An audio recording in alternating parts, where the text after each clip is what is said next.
Welcome everyone to Raku Raku Japanese, a podcast where I do not teach the Japanese but rather talk about my experience of learning this language and the journey I'm still in, and maybe share some tips and advice for those who are thinking of learning Japanese or already learning it. I am your host, Aidaana Khasanova.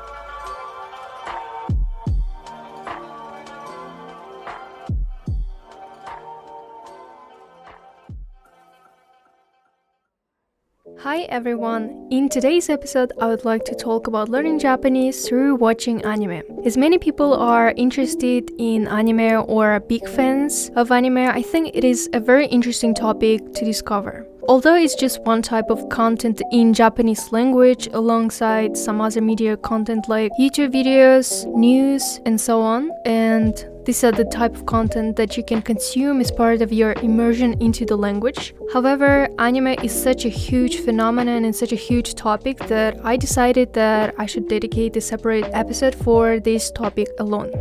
So in this episode, I'll try to talk about first, was it even possible or effective to learn Japanese through anime in the first place? And then I will discuss some drawbacks and benefits, like positive and negative sides of anime in terms of learning Japanese. And in the end, I will also recommend some ways to pick an anime, ways to choose an anime that will suit you, and will share my own personal recommendations for anime that will be beneficial for learning Japanese.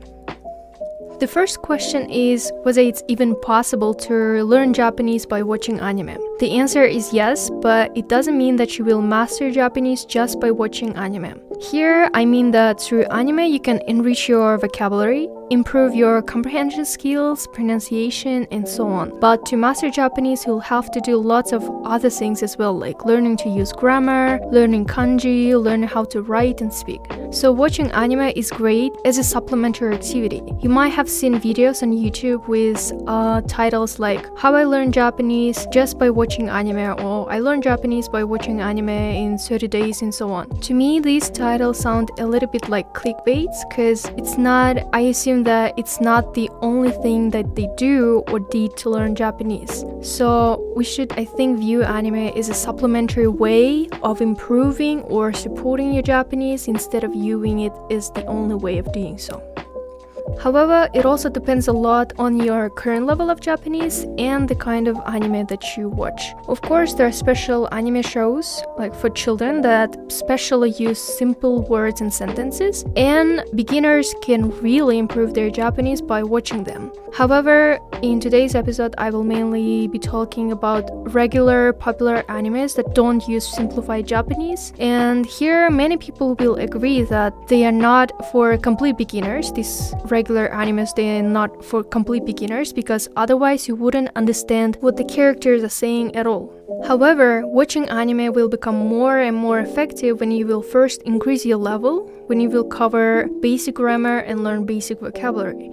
You will get the most from anime if you understand most of what's being said there, but at the same time there will be still some words or phrases that you don't understand. If you understand too little or almost nothing, it will be not effective at all. And on the other hand, if you understand everything from anime, there will be nothing that you can learn, no grammar nor new words that you can learn from the anime. So you should try to find an anime that will be general comprehensible, but still there will be something for you to learn.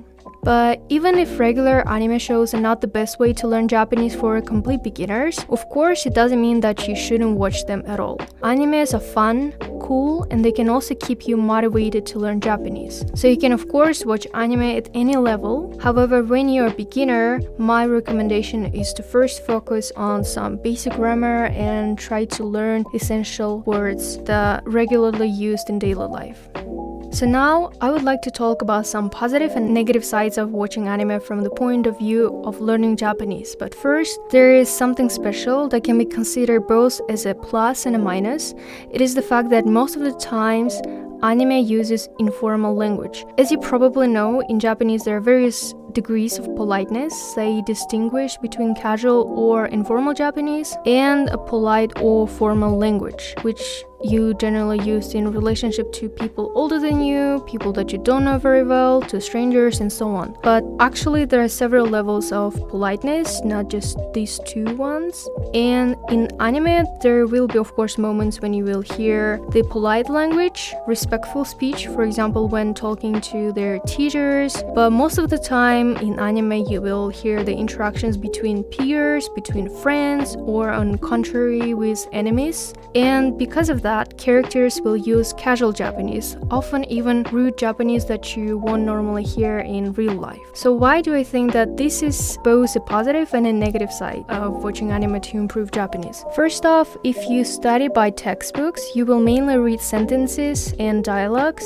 as examples of grammar. These sentences will mainly use polite language, while in real life situations you will often hear casual Japanese that uses a bit different grammar and wording. So by watching anime, you will expose yourself to how Japanese talk to each other in a casual setting. But at the same time, as I said, you might consider it as a negative side as well. Because if you only pick up informal grammar and casual vocabulary, you might not be very fluent in using polite language. So we should recognize that when you watch anime, you are listening to casual Japanese.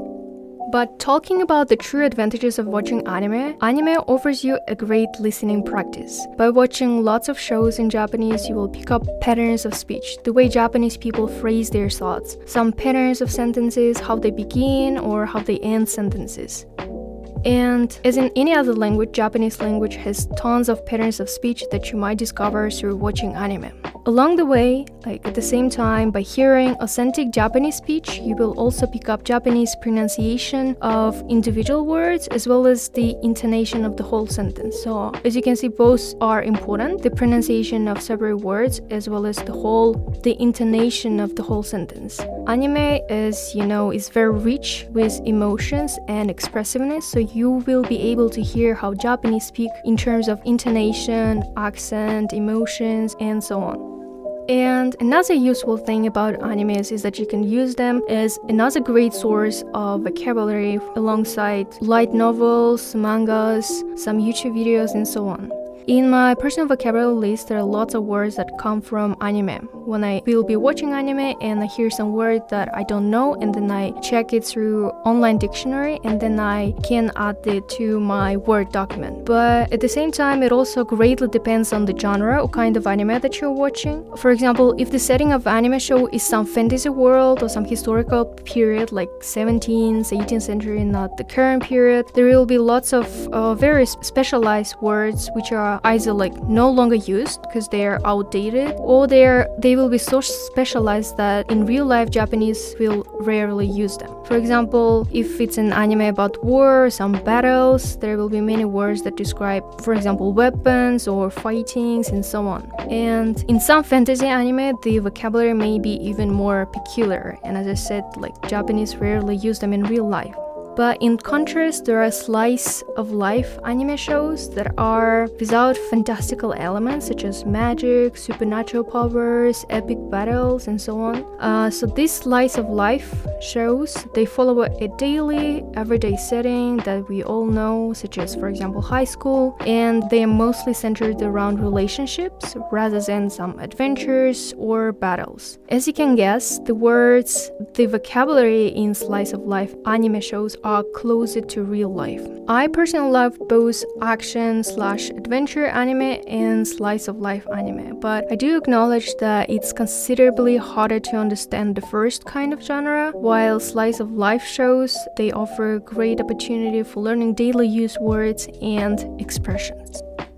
And now let's talk about one downside of watching anime to learn Japanese. Even though it's a great listening practice, you basically don't practice your spoken Japanese. Watching anime is an input-based learning is very important. However, besides that, you should also focus on output by practicing speaking or, for example, writing. It's not necessarily the downside of anime, it's just the nature of this kind of content. It's a passive activity where you listen a lot instead of speaking, right? So I think instead of relying too much on anime or other type of content, we should also do some extra work by trying to actively use what we learned, like grammar and vocabulary, in our speech. Otherwise, there is such a common problem in any language learning when you pretty much understand the language, but you're not very fluent. You can't speak fluently. This is because it takes lots and lots of practice and lots of output to reach fluency. So now let's turn to choosing an anime to learn Japanese. We already covered some points. For example, for the most effective learning, choose an anime that will be more or less comprehensible, but at the same time, it will contain language, some words, expressions, and phrases that you don't know. We also said that slice of life animes, or for example, sports animes, are easier to understand than fantasy or adventure shows.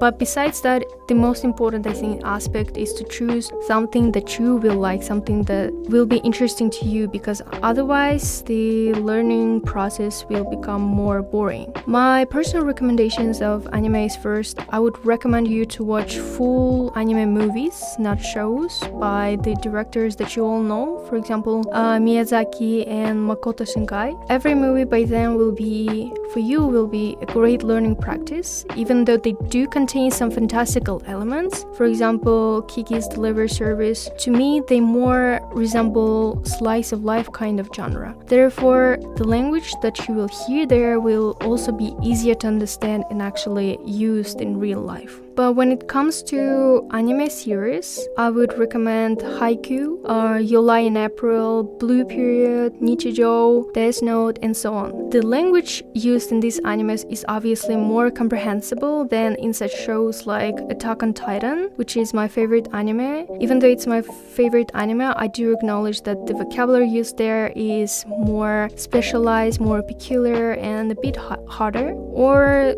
for example, Full Metal Alchemist. And to conclude today's episode, anime is a fun way of improving your listening skills and expanding your vocabulary. However, it will not be very effective if you are a complete beginner. If you're a complete beginner, you might choose some easier anime shows, for example, that I mentioned before, those that are designed for children and they specifically use a easier comprehensible language. But also, if you're a complete beginner, you might choose to first improve your Japanese to a certain level where you will understand basic grammar and be able to pick up quite a lot of essential words.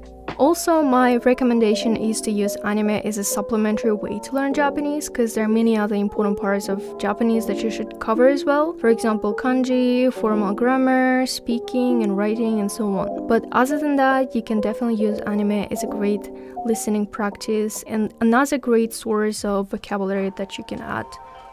Alright, this was Raku Raku Japanese. Thank you for listening to this episode and stay tuned for the next one.